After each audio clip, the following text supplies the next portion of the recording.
विनोद खन्ना वो नाम जिसको पर्दे पर देखने के बाद लोगों ने ये कहना शुरू कर दिया था कि अमिताभ बच्चन का करियर अब खतरे में है।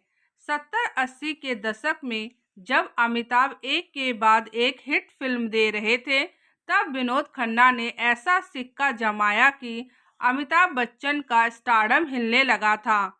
करियर पिक पर था, घर में पत्नी और 2 बच्चे भी हो गए।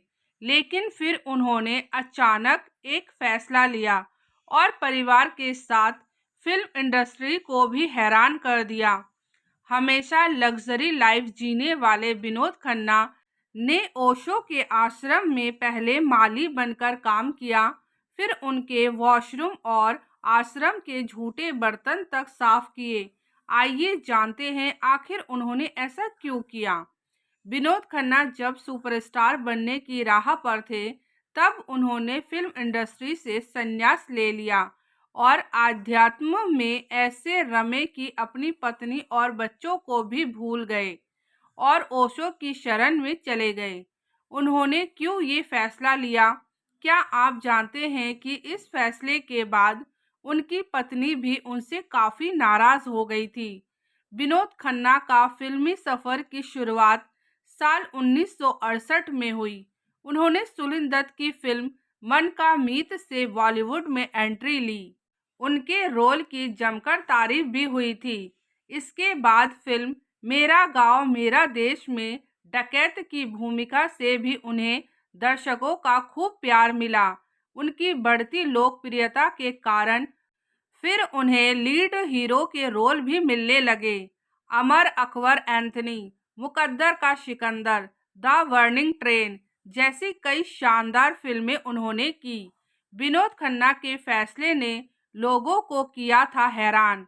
विनोद खन्ना का करियर एक तरफ पिक पर था और उनके सामने फिल्मों के ऑफर्स की लाइनें लगी रहती थी। इसी बीच उनके संन्यास लेने की खबरों ने इंडस्ट्री और उनके फैंस के बीच भूचाल ला दिया था।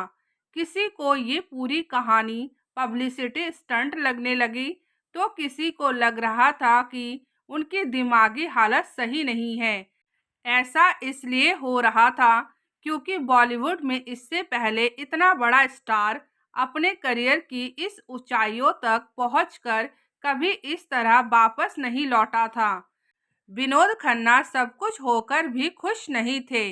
मीडिया रिपोर्ट्स की माने तो अगर विनोद खन्ना आचार्य रजनीश के चक्कर में ना पड़ते तो शायद बॉलीवुड का इतिहास कुछ और होता।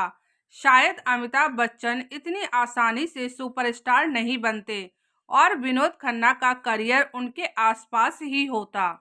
कहा जाता है कि उस दौर में उनके पास सब कुछ था, पत्नी, 2 प्यारे बेटे, घर, कार, पैसा, सब कुछ।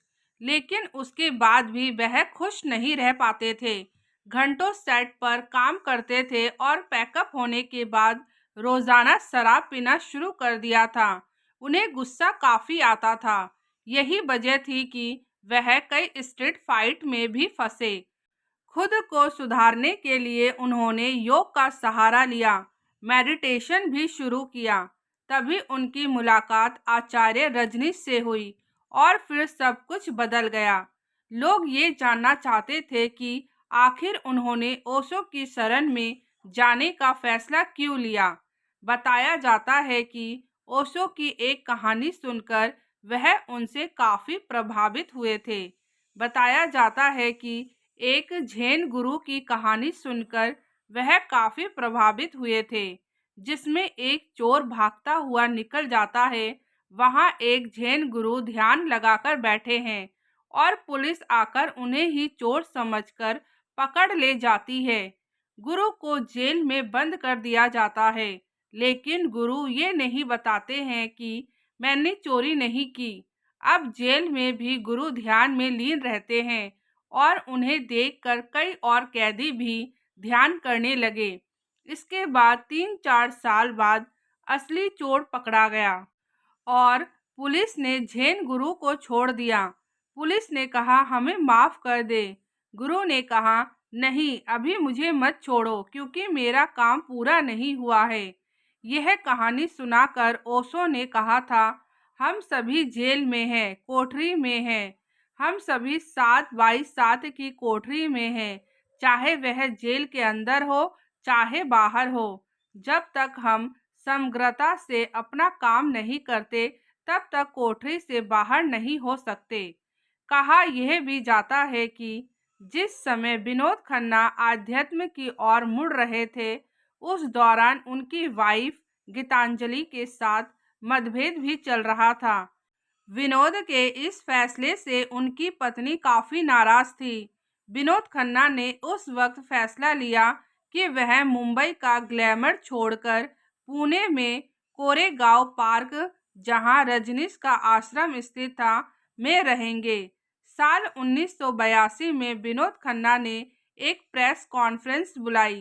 प्रेस कॉन्फ्रेंस में विनोद खन्ना के अलावा उनकी पत्नी गीतांजलि और बेटे अक्षय और राहुल भी मौजूद थे। उन्होंने इस बार ऑफिशियल घोषणा कर डाली कि वह गुरु रजनीश का शिष्य बनने के लिए फिल्म इंडस्ट्री को छोड़ रहे हैं। ओशो ने पूछा, क्या तुम संन्यास के लिए तैयार हो? विनोद खन्ना ने अपने इंटरव्यू में कहा था, मेरे परिवार में 6-7 महीने में 4 लोग एक के बाद एक करके गुजर गए, जिसमें मेरी माँ और मेरी एक अजीज बहन थी। मेरी जड़ें हिल गई। मुझे लगने लगा कि बस अब एक दिन मैं भी मर जाऊंगा। दिसंबर 1975 में एकदम मैंने तय किया कि मुझे ओशो के पास जाना है। इसके बाद जब वह दर्शन के लिए पहुंचे तो ओशो ने पूछा, क्या तुम संन्यास के लिए तैयार हो? विनोद ने जवाब दिया, मुझे पता नहीं, लेकिन आपके प्रवचन मुझे बहुत अच्छे लगते हैं। ओशो ने उनसे संन्यास लेने की बात कही और वह तुरंत तैयार हो गए। मीडिया रिपोर्ट्स के मुताबिक ओशो की शरण में जाने के बाद उन्होंने अपना नाम स्वामी विनोद भारती रख लिया था। उन्होंने आचार्य रजनीश के साथ कई जगहों का दौरा भी किया। विनोद खन्ना ओशो की शरण में जाने के लिए अमेरिका तक गए। वहां विनोद माली का काम भी किया करते थे। इसके अलावा आश्रम में वह टॉयलेट और बर्तन तक साफ किया करते थे।